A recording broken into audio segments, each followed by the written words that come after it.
দুখীয়া লোকসকলে কয় যে আমাৰ ৰেচন কাৰ্ড নাই। আজিৰ সভাত আমি সিদ্ধান্ত লম, আজিৰ সভাত আমি প্ৰতিজ্ঞাবদ্ধ হম যে অহা 6 মাহৰ ভিতৰত আমি আৰু 50 লাখ ব্যক্তিক আমি ৰেচন কাৰ্ড দিম, বিনামূলীয়াৰ চাউল দিম।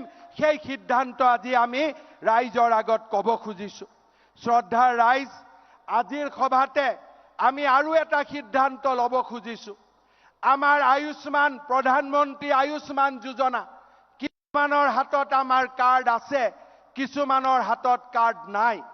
অহা 1 জানুৱাৰীৰ পৰা যিমান মানুহৰ ঘৰত ৰেচন কাৰ্ড আছে সকলোৱে 5 লাখ টকাৰ স্বাস্থ্য বীমা আঁচনি লাভ কৰিব।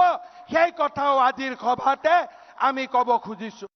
শ্ৰদ্ধাৰ ৰাইজ, শ্ৰদ্ধাৰ কাৰ্যকৰ্তা বন্ধু বান্ধৱীসকল, অন্ত্যোদয় আমাৰ লক্ষ্য।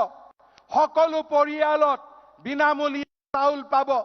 সকলো পৰিয়ালে ক্ৰমান্বয়ে অৰুণোদয় আঁচনিৰে যুক্ত হ'ব। ভাৰতৰ আৰু আমাৰ ৰাজ্যখনৰ প্ৰতিগৰাকী নিবনুৱাই কৰ্ম সংস্থাপনেই হওক, আত্মসংস্থাপনৰ বাট বিচাৰি পাব আৰু প্ৰতি ঘৰ মানুহে অন্ততঃ 5 লাখলৈকে স্বাস্থ্য বীমা আঁচনিৰ সুবিধা পাব। এই অন্ত্যোদয়ৰ লক্ষ্যৰে আমি আগবাঢ়িব খুজিছো। আমি অসমখনক প্ৰগতিৰ এক নতুন দিগন্তলৈ লৈ যাব খুজিছো।